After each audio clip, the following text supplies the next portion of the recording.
काम किया और ये क्या आप बातें देना चाहती हैं? मेरी तरफ से आप सबको सलाम। मेरी दुआ इस तरह है कि मैं जब यहाँ पे आई हूँ आज इबादत के लिए, तो जब पहला वो शुरू हुआ तो मेरी तबीयत इस तरह थी कि मेरे ऊपर वज़न बढ़ रहा था और मेरे कमर में दर्द, मेरे पट्टों में दर्द थी। जैसे जैसे प्रस्तुत होती गई है, दुआ होती गई है, मेरा जिस्म उसी तरह ठीक होता गया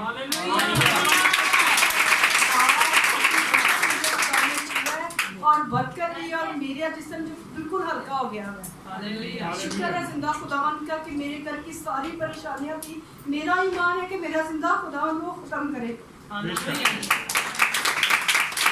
ये बहनदानी थी जो तारीख के जब ये आई तो इनकी सेहत काफ़ी खराब थी, जिस्म पर वज़न था, लेकिन गीतों के वसीला से खुदावंद ने ये सारा काम किया। मैं अक्सर लोगों को कहता हूँ गीतों में आए, प्रस्तिश में आए, लेकिन लोगों का ख्याल है कि एंड दे चलेंगे कलाम के टाइम पे या दुआ के टाइम पे, लेकिन अगर पूरी बरकत लेनी है तो फिर पूरी इबादत करें।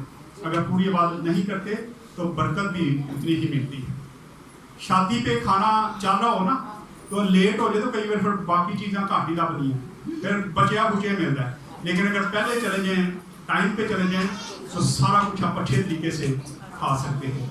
इसलिए इबादत जो है इसमें भी पहले आए ताकि खुदा आपको मुकम्मल बरकत दे। शुरू से लेके एंड तक आप कभी इबादत करके देखें तो फिर आपको बरकत खुदा कितनी देगा। आए